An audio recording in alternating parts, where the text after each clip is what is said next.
இந்த நாளிலும் நாம் சிந்திக்கும்படியாக நமக்கு கொடுக்கப்பட்டிருக்கின்ற தலைப்பு, வாஞ்சியுள்ள இருதயத்தை ஆண்டவர் பயன்படுத்துகின்றார் என்ற தலைப்பின் கீழாக நாம் சிந்திக்க அழைக்கப்படுகின்றோம்.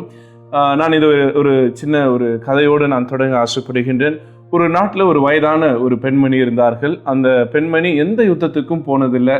அந்த அம்மா எந்த ஆயுதத்தையும் தன் வாழ்நாளில் தொட்டதில்லை. ஆனாலும் ஒவ்வொரு முறை அவருடைய நாட்டில் பிரச்சனைகள் வரும்போது அந்த ஊரில் இருக்கக்கூடிய, அந்த நாட்டில் இருக்கக்கூடிய எல்லா தலைவர்களும், எல்லா மக்களும், எல்லா படை வீரர்களும், படை தலைவர்களும் இந்த பெண் இடத்திலே, இந்த தாயிடத்திலே வந்து தாங்கள் என்ன செய்ய வேண்டும், தங்களுடைய செயல்பாடு எப்படி இருக்கணும், எப்படி இந்த யுத்தத்தை மேற்கொள்ளணும், எப்படி இந்த போரில் ஜெயிக்க முடியும் என்கின்ற காரியங்களே அந்த அம்மாவிடத்துலேருந்து கேட்டு பெற்றுக்கொண்டு அதன்படி அவங்க செயல்படுவாங்க.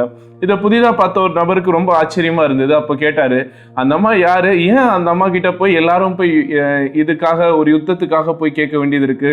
அந்த அம்மாவுக்கு யுத்தத்துல ஒண்ணுமே பெருசா அனுபவமும் கிடையாது. அவங்க எந்த ஒரு வீர செயலும் செய்தவர் அல்ல. ஏன் இந்த மக்கள் அவங்க கிட்ட போய் நிக்கிறாங்க அப்படின்னும் போது அப்போ அவங்களுக்கு ஒரு பதில் அளிக்கப்பட்டது. இவர்கள் பேசுவது கடவுளுடைய வார்த்தையை பேசுவதனால, கடவுள் இவர் வழியாக பேசுவதனால, மக்கள் கடவுளை சார்ந்திருப்பதனால இவர்கள் கடவுளின் வெளிப்பாடாக எங்களுக்கு இருக்கிறாங்கன்னு சொல்லி அந்த அம்மாவுடைய வார்த்தைக்கு கீழ்ப்படிவது அந்த நாட்டினுடைய வழக்கமாக இருந்தது. நம்ம எல்லாருக்கும் தெரியும் அந்த அம்மா யாருன்னா தெபோரால் தான். ஏனென்றால் இந்த பகுதி ரொம்ப முக்கியமான ஒரு பகுதி. நியாயாதிபதிகள் 4ஆம் அதிகாரம், இன்னும் சொல்ல போனா நியாயாதிபதிகள் அதிகாரமே, அந்த புத்தகமே ரொம்ப முக்கியமான ஒரு புத்தகம். ஏனென்றால் இந்த டியூட்ரானமி எல்லாம் நம்ம முடிச்சுட்டு, அதாவது 5 ஆகமங்கள் எல்லாம் நம்ம முடிச்சுட்டு, பென்டாட்டுக்கு முடிச்சுட்டு, அடுத்தது ஜாஷுவாக்கு அடுத்தது நம்ம வரக்கூடிய மிக முக்கியமான ஒரு புத்தகம், ஒரு புக் அப்படின்னு கேட்டிங்கன்னா ஜட்ஜஸ் தான். ஏன் அப்படின்னு சொன்னோம்னா, ஒரு காலகட்டத்தில் மூதாதையர்கள், குலமுதுவர் சொல்லக்கூடிய ஆபிரகாம், ஈசாக்கு, யாக்கோபு, அவர்களுக்கு பிறகு இஸ்ரவேல் என்கின்ற ஒரு தேசம், ஒரு கம்யூனிட்டி உருவாக்கப்படுகிறது. இவர்கள் எகிப்துல அடிமையாக இருக்கிறார்கள். கர்த்தர் இவர்களை மீட்டெடுத்து வந்து பாலும் தேனும் ஓடக்கூடிய கானான் தேசத்தை சுதந்திரத்து கொடுக்கிறார். கானான் தேசத்திலே இவர்கள் ஒரு மிகப்பெரிய நாடாக, மிகப்பெரிய ஒரு மக்களினமாக மாறுறாங்க. ஆனா அவங்களுக்கு இருக்கக்கூடிய ஒரு டிராபேக் என்னன்னா, சுற்றிலும் இருக்கக்கூடிய எல்லா நாட்டுக்கும் அரசர்னு ஒருத்தர் இருக்கிறார்.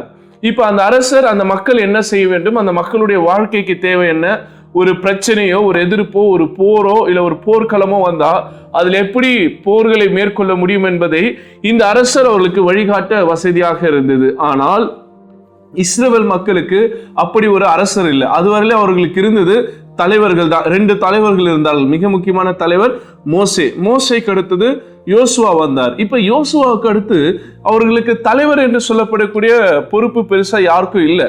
அந்த நேரத்திலே அவருடைய அந்த இஸ்ரவேல் நாட்டுல மிகப்பெரிய பிரச்சனைகள் வந்தது. ஒவ்வொரு முறையும் பிரச்சனைகள் வரும்போது கர்த்தர் ஒரு சிலரை அனுப்பினார். அவர்களை நாம் இந்த நியாயாதிபதிகள் புத்தகத்தில் நாம் தொடர்ந்து பார்க்கின்றோம். அவர்களுக்கு என்ன பெயர் கொடுக்கப்படுகிறது என்றால் நியாயாதிபதிகள், ஜட்ஜஸ் என்கின்ற பெயர் கொடுக்கப்படுகிறது. ரைட். அதுக்கு அடுத்தது நம்ம இங்க பார்க்க வேண்டும் என்றால், இந்த மக்கள் எப்படிப்பட்டவர்களாக இருக்கிறார்கள் என்று வேதத்தில் சொல்லுகிறது என்றால், மக்கள் அவங்க விருப்பத்துக்கேற்ப everyone did what was right in their own eyes. அவங்களுடைய பார்வைக்கு எது சரியாக இருந்ததோ, அவங்களுக்கு மனம் போன போக்கிலே, அவங்களுடைய கண்ணுக்கு தேவையானதுக்கு ஏற்ப அவங்க அந்த மக்கள் வாழ ஆரம்பிச்சிட்டாங்க. அப்போ ஒரு கட்டுப்பாடோ ஒரு தலைமைத்துவம் இல்லாத ஒரு சூழலில் இந்த மக்கள் அவங்க இஷ்டத்துக்கு செயல்படும் போது இஸ்ரவேல் மக்கள் பாவத்துல தொடர்ந்து விழுந்து கொண்டே இருந்தார்கள். அவங்க பாவத்துல விழுவதும், மற்ற நாட்டு மக்கள் இவர்கள் மீது போர் கொண்டு வருவதும், அவரிடத்திலே போரில் இவங்க வந்து பாதிக்கப்படுவதும், இழப்புகளை சந்திப்பதும், மறுபடியும் கர்த்தரிடத்தில் இவர்கள் கூக்குரலிட்டு அழுவதும், ஜெபிப்பதும், உடனே கர்த்தர் வந்து ஒரு நியாயாதிபதி அனுப்பி இவர்களை ரட்சிப்பதும், இப்படியே ஒரு தொடர் நிகழ்வாக இது நடந்து கொண்டிருக்கிறது. அடுத்ததாக நாம் பார்ப்போம் என்றால், இவர்கள் ஜட்ஜ் அப்படின்னு நம்ம சொல்றோம். ஆனா இந்த நியாயாதிபதிகள் ஒரு கோர்ட் ரூம்ல உட்காந்து இவங்க நியாயத்தை கொடுப்பாங்க, அந்த மாதிரி ஒரு செனாரியா நம்ம யோசித்தோம்னா கண்டிப்பா கிடையாது. இவங்களுக்கான அந்த எபிரேய படம் ஷபாத் என சொல்லப்படுகிற ஒரு பேர் கொடுக்கப்படுகிறது. ஹீப்ரூல பாத்தீங்கன்னா அந்த ஜட்ஜஸ், நியாயாதிபதிகளுக்கு கொடுக்கக்கூடிய ஒரு டேர்ம் பாத்தீங்கன்னா ஷபாத், SHAPAT. ஷபாத் அப்படின்னா டு கவர்ன், இல்லைன்னா வந்து டு டெலிவர், டு ரிடீம் அப்படின்ற வார்த்தைகள் பொருள்படுகிறது. அதாவது ஆட்சி செய்வதற்கும் அவர்களை வழி நடத்துவதற்கும் அவர்களை மீட்டெடுப்பதற்குமான ஒரு பதம் தான் இவங்களுக்கு கொடுக்கப்படுகிறது. அப்படின்னா இவங்க நியாயாதிபதிகள் அப்படின்னு சொல்றதை விட அவர்களும் ஒரு வகையான மீட்பர்களாக செயல்பட்டிருக்கிறார்கள்.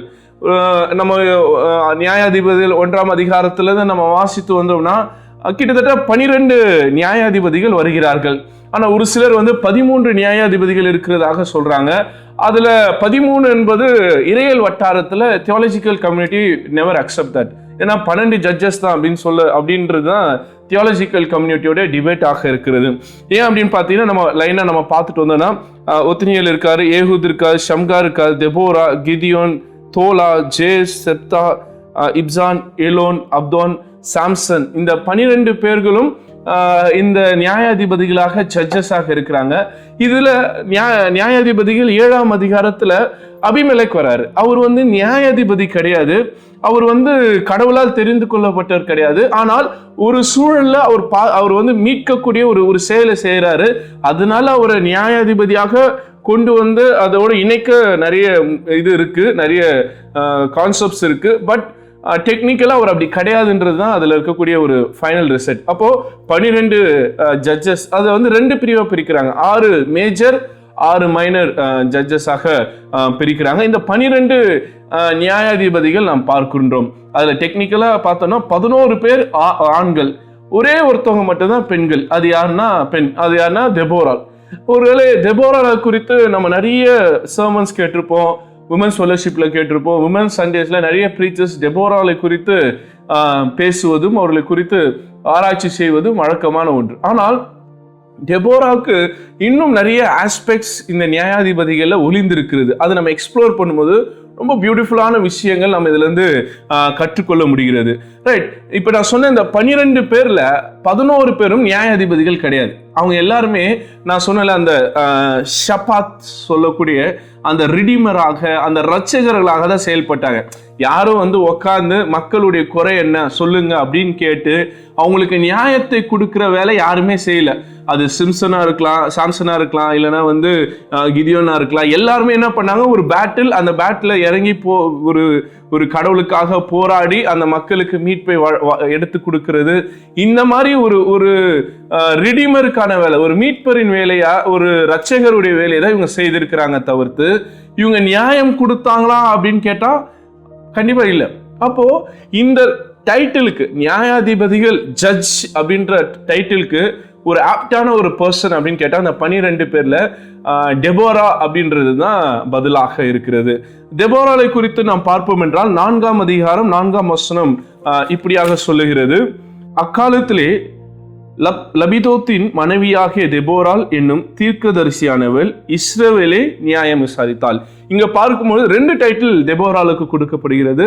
தெபோரால் அவங்க ஒரு தீர்க்கதரிசியாகவும் இருக்கிறாங்க. சைமல்டேனியஸா she act as a judge. அவங்க இஸ்ராயல் மக்களுக்கு நியாயத்தை வழங்கக்கூடிய ஒரு நியாயாதிபதியாக செயல்படுகிறார்கள். நம்முடைய திருமறை ஒருவேளை பழைய ஏற்பாடு எடுத்துட்டா அது யூத திருமறை. யூதர்கள் ஆணாதிக்க சிந்தனை அதிக கொண்ட மக்களாக இருக்கிறாங்க. பொதுவாகவே இங்க அந்த பெண்களுக்கான முக்கியத்துவம் எழுதும் போதும் அதுல பெருசா பேர்கள் இருக்காது திருமறையில.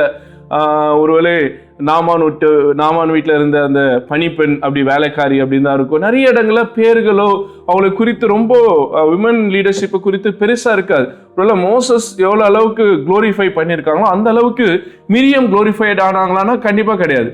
அதே போல இதுல தெபோரால் நம்ம எல்லாரும் விட தனியா நிற்கிறாங்க. காரணம் என்னவென்றால் அவர்கள் குறித்து நிறைய குறிப்புகள் இந்த 2-3 அதிகாரத்திலே நாம் பார்க்கின்றோம். அவங்களுடைய லீடர்ஷிப், அவங்களுடைய நாலேஜ், அவங்களுடைய அந்த வழி நடத்துதல் ரொம்ப யூனிக்காக, ரொம்ப அழகாக இருக்கிறதாக நாம் பார்க்கின்றோம். அவர்கள் அந்த இஸ்ரவேல் மக்களை மிக சிறப்பாக நியாயம் விசாரித்து அவர்களுக்கான நியாயாதிபதியாக தெபோரால் செயல்பட்டதாக நாம் பார்க்கின்றோம். அடுத்தது அவங்க எங்க உட்கார்ந்து இது பண்ணாங்க நம்ம பார்த்தோம் என்றால் அந்த பாம் ஆஃப் டெபோரால உட்கார்ந்து தினமும் மக்கள் அவங்க வாழ்க்கையில் ஏதாவது பிரச்சனை, அவங்களுக்கு ஏதாவது ஒரு தேவை, அவங்களுக்கு ஏதாவது ஒரு குழப்பம், கடவுளிடத்திலிருந்து ஏதாவது ஒரு பதில் வேணும், அவங்களுடைய தேவைகள் என்னவாக இருந்தாலும் அவர்கள் ஓடி ஓடி தெபோரா இடத்துல தங்களுடைய குறைகளை சொல்லி அதுக்கான தீர்வுகளை பெற்றுக்கொள்ள ஒரு நல்ல ஒரு வாய்ப்பாக தெபோரால் அவங்களுக்கு இருந்ததாக நாம் பார்க்கின்றோம். அடுத்ததாக தெபோரால் என்கின்ற பேருக்கு அர்த்தம் நம்ம எல்லாருக்கும் தெரியும், பி தேனி. ஒருவேளை அவங்க தேனி போல சுறுசுறுப்பாக செயல்பட்டு இருக்கிறார்கள். அந்த இஸ்ரேல் மக்களை ரொம்ப அழகாக கூட்டி இணைத்து அவருடைய வாழ்க்கையை கர்த்தருக்குள் வழிநடத்துவதாகவும், அவங்களுக்கு தேவையானவற்றை எடுத்துரைக்கிறதாகவும், அந்த மக்களை பாதுகாக்கிறதாக இருந்தாலும், யுத்தங்கள் மத்தியிலே அவளுக்கு நல்ல ஆலோசனைகள் கொடுக்கிறதா இருந்தாலும், எல்லாவற்றிலும் தெபோராளுடைய செயல்பாடு எக்ஸ்ட்ராடினரியாக, அதே மாதிரி யாராலையும் காம்படிட் பண்ண முடியாத அளவுக்கு இருந்ததுனால என்னவோ அவருடைய பேருக்கு அப்படிப்பட்ட ஒரு அர்த்தத்தை நாம் பார்க்கின்றோம். ஒரு தேனியை போல, ஏன்னா பொதுவாக நமக்கு தெரியும் அந்த தேனி, அந்த ராணி தேனி தானே பண்ணும், எல்லா வீரர்களையும் அவங்க கூட்டி இணைத்து செயல்படுத்தக்கூடியவங்களாக இருப்பாங்க. அது போல இவங்க ஒரு தேனியாக எல்லாவற்றையும் இணைத்து ஒரு கட்டி அந்த இஸ்ரவேலை ஒரு தேன் கூடு போல பாதுகாத்து வளர்த்தெடுத்தார்கள். அதனால அந்த பேருடைய அர்த்தம் அவர்களுக்கு கொடுக்கப்பட்டிருக்கிறது. அடுத்தது, இஸ்ரவேலுடைய பிதா தகப்பன் அப்படின்னு யார் கேட்டா அப்படின்னு நம்ம உடனே சொல்லுவோம் ஆபிரகாம் இஸ்ரவேலுடைய தகப்பன் அப்படின்னு.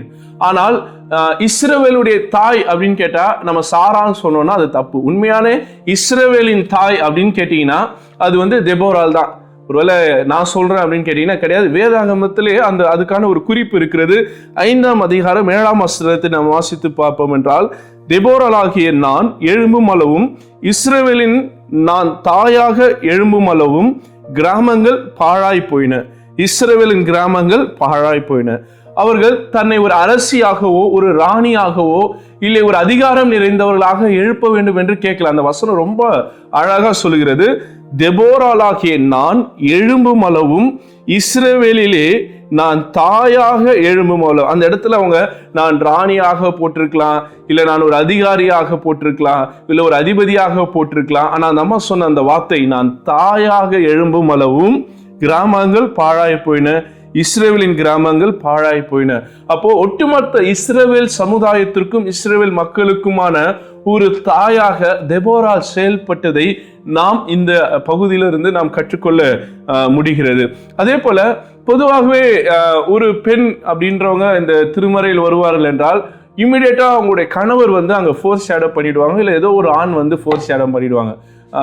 வாசித்து பார்ப்போம் என்றால் மிரியம் என்றால் அங்கே மோசஸ் வந்துடுவார், அவங்களுடைய சகோதரன் வந்துடுவாங்க. அதே போல் ரூத் என்றால் அங்கே போவாஸ் வந்துடுவார். இன்னும் எஸ்தர் அப்படின்னா அங்கே அவருடைய மொர்தெகாய் வந்துடுவாங்க. ஆனால் தெபோரால் மட்டும் ஷி ஸ்டாண்ட் அலோன். அதுதான் இத்தனைக்கும் அவருடைய கணவர் பேரும் அங்கே கொடுக்கப்பட்டிருக்கிறது. 4ஆம் அதிகாரம் 4ஆம் வசனம் சொல்லுகிறது, அக்காலத்திலே லபிதோத்தின் மனைவியாக. அப்போ லபிதோத் பத்தி நமக்கு வேற எந்த குறிப்புமே கிடையாது நியாயாதிபதிகள் புத்தகத்திலே. அவர் பேர் ஒரே ஒரு இடம் தான் வருது, தெபோராளுடைய கணவர் பேர் லபிதோத். ஆனால் அங்க அந்த முக்கியத்துவம், அந்த மரியாதை, அந்த அந்த குளோரிஃபிகேஷன் எல்லாமே இங்க அவருடைய கணவருக்கு போகாமல் எல்லோருமே தெபோராளுக்கு சேர்வது இந்த பகுதியுடைய ரொம்ப யூனிக்கான ஒரு ஸ்ட்ரக்சராக நான் பார்க்கின்றேன். அடுத்ததாக லபிதோத் அப்படின்னு போகும்போது நான் திருமறையிலே எபிரேயத்தில் அதுக்கான அர்த்தத்தை பார்க்கும் பொழுது லபிதோத் என்றால் ஃப்ளேம், டார்ச், வெளிச்சமாக அப்படின்னு ஒரு பொருள் படுகிறது. ஒருவேளை தெபோராளுடைய வாழ்க்கையில அவருக்கு ஒரு உறுதுணையாக, அவருடைய ஊழியத்தில் எல்லாவற்றிலும் ஒரு உறுதுணையாக லபிதோத் நின்றிருப்பார் என்று நாம் புரிந்து கொள்ள முடிகிறது. ரைட். அடுத்தது இந்த பகுதியில் இன்னொரு ஆண் மகன் வராரு. அவருடைய செயல்பாடும் ரொம்ப சிறப்பாக இருக்கிறது. ஆனால் அவரை காட்டிலும் தெபோராளுடைய செயல்பாடு தான் ரொம்ப பெருசா இருக்கிறது. எல்லாம் நமக்கு தெரிந்ததுதான் பாராக். பாராக் இஸ்ரவேல் மக்களுடைய அந்த நாட்டுடைய தலைமை போர் வீரராக தளபதியாக இருக்கிறார். அப்போ அவங்களுக்கு ஒரு பிரச்சனை வருது, ஒரு போர் எடுக்கணும், ஒரு சண்டை செய்யணும், செசராவை எதிர்த்து போனோம்.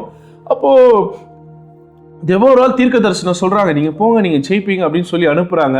ஆனா அவருடைய அந்த பதில் மொழி ரொம்ப அழகாக இருக்கிறது. 8ஆம் வசனத்தை பாருங்க. 4ஆம் அதிகாரம் 8ஆம் வசனத்தில் நாம் வாசித்து பார்ப்போம் என்றால், அதற்கு பாராக், நீ என்னோடு கூட வந்தால் போவேன், என்னோடு கூட வராவிட்டால் நான் போக மாட்டேன் என்றார். காரணம், பாராக்குக்கு நல்லா தெரியும் கர்த்தர் இந்த யுத்தத்தை ஜெயிக்க பண்ணுவார். ஆனால் கர்த்தர் ஜெயிக்க பண்ணுவார் என்றால் தெபோரால் இருந்தால் மட்டும்தான் அது செய்வார். ஏனென்றால் தெபோரால் கர்த்தருடைய வெளிப்பாடாக, கர்த்தருடைய ஊழியக்காரியாக, கர்த்தருடைய நியாயாதிபதியாக செயல்பட்டிருக்கிறார். ஒருவேளை நம்ம மோசே காலத்திலே திருப்பி பார்ப்போம் என்றால், யோசுவா சண்டைக்கு போறாரு. ஆனா அங்க மோசஸுடைய கை தூக்கி இருக்கும் போது அவங்க ஜெயிக்கிறாங்க. அப்போ அந்த யுத்தம் யாரால் நடைபெறுகிறது என்றால் யோசுவாவும் படை வீரர்களால அல்ல, கர்த்தரால். அப்ப கர்த்தர் மோசே வழியாக அவர்களுக்கு ஒரு விடுதலை கொடுத்து கொண்டிருக்கிறார். அதே போல பாராக்குக்கு தெரியும் தன்னுடைய படை வீரர்கள் எல்லாமே ஓகே, ஆனாலும் நாங்க போனா நாங்க ஜெயிக்க மாட்டோம், எங்களோடு தெபோரால் வந்தால்தான், தெபோரால் இருக்கிற இடத்திலே கர்த்தருடைய பிரசன்னம் இருக்கும் என்பதை பாராக் அறிந்திருக்கிறார். ஆனா அவர் அவரும் பாத்தீங்கன்னா அந்த மகிமை, அந்த மேன்மை, அந்த யுத்தத்துடைய வெற்றியை தான் எடுத்துக்கொள்ளாமல் அது தெபோரால் வழியாக அது கர்த்தரிடத்தில் வந்ததாக இருக்க வேண்டும் என்பதை உறுதி செய்ததில் அவருடைய முயற்சி பாராட்டுக்குரியது. அப்ப அந்த அம்மா அழகா சொல்றாங்க 9ஆம் வசனத்திலே, அதற்கு அவள், நான் உன்னோடு கூட நிச்சயமாய் வருவேன், ஆனாலும் நீ போகிற பிரயாணத்தில் உண்டாகிற மேன்மை உனக்கு கிடையாதுன்ட்டாங்க.